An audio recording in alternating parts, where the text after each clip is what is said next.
नवनाथांचे सिद्ध भस्म तयार करण्याच्या पद्धती काय काय आहे याबद्दल सविस्तर माहिती या व्हिडिओच्या माध्यमातून मी तुम्हाला देण्याचा प्रयत्न करणार आहे।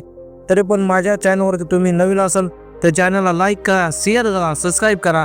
अशाच प्रकारचे नवनाथांचे व्हिडिओ माझ्या चॅनलवरती तुम्हाला बघायला भेटतील। तर नवनाथांचे जे भस्म तयार करण्याच्या ज्या काही पद्धती आहे त्या कशा प्रकारे आहे याच्याविषयी मी तुम्हाला माहिती सांगण्याचा या ठिकाणी प्रयत्न करणार आहे।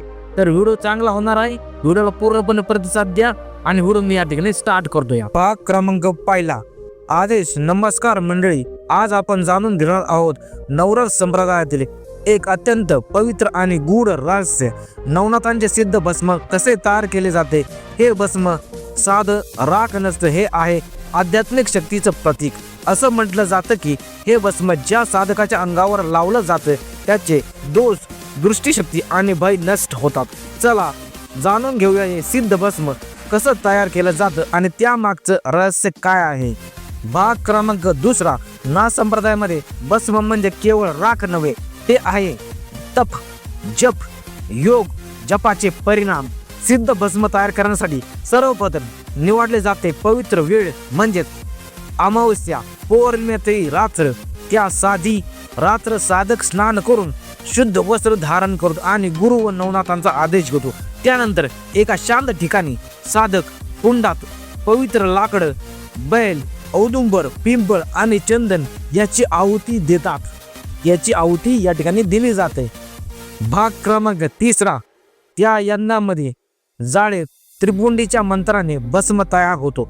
मंत्र असा असतो, ओम नमो नाथाय नवनाथ सिद्धाय नम। हा मंत्र जप करत साधक त्या लाकडावर तूप आणि गायीचे दूध अर्पण करतो।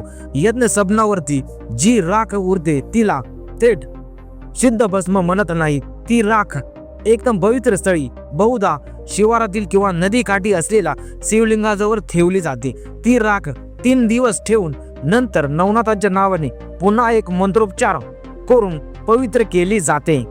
भाग क्रमांक चौथा, त्यानंतर ती राख सिद्ध भस्म बनवण्यासाठी विशेष पंचगव्यमध्ये मिसळली जाते। म्हणजेच गायीचे दूध, दही, तूप, गोमूत्र आणि गोमय ही मिश्रण प्रक्रिया अत्यंत गुप्त असते। ना संप्रदायामध्ये सांगितलं जातं की ही क्रिया करताना कोणताही लौकिक विचार मनामध्ये आणू नये, कारण यावेळेस साधकाचे मन नवनाथाच्या ध्यानात असणं अत्यावश्यक आहे। नंतर ते भस्म उन्हात वाळून तांब्याच्या भांड्यामध्ये भरून नाथ मंत्राची सील केली जाते किंवा केलं जातं। भाग क्रमांक पाचवा, सिद्ध भस्माचे उपयोगी विलक्षण आहेत। सकाळी स्नानानंतर ती पुंडी लावल्यास मन शांत होते। घरामध्ये दृष्टीशक्ती असल्यास भस्माचा धूर केला जातो।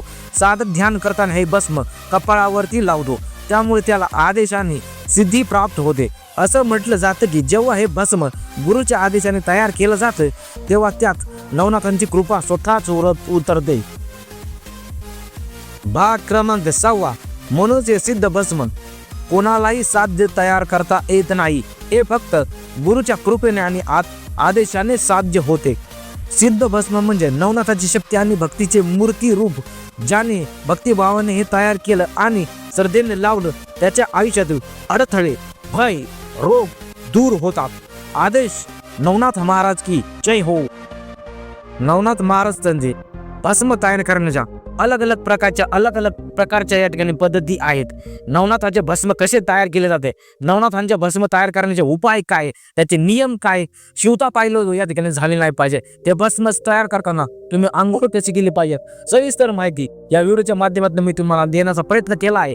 भस्म कसं तयार करायचं, कशा प्रकारे त्याचा वापर कसा होतो, त्याची उन्नती कशी होती, त्याची प्रगती कशी होती, त्यापासून बनवण्यापासून काय केलं पाहिजे। त्याला केवळ राख म्हणत नाही, ते नाथांची आध्यात्मिक शक्ती असते। त्यामध्ये नाथांची आध्यात्मिक शक्ती प्रवास करते आणि ते तुम्ही कपाळावरती लावल्यानंतर तुम्हाला जे भस्म तुम्ही तयार केलेलं आहे ते भस्म तयार करताना शिवता पालव नाही झाले पाहिजे आणि वशांचं तुम्ही त्या ठिकाणी खाल्लंच नाही पाहिजे। जे पण भस्म तुम्ही तयार करताय त्या भस्मांमध्ये एवढी पावर, एवढी ताकद त्या ठिकाणी निर्माण होते। फक्त जे श्रद्धेने, अंतर्भावाने ते जर तयार केलं तर त्यामध्ये तुम्हाला जोश प्रकट होतो आणि तुमची नवी उमेद त्या ठिकाणी तयार होते। परंतु हा भस्म कोणी पण तयार करू शकत नाही, कुणी पण तयार करू शकत नाही।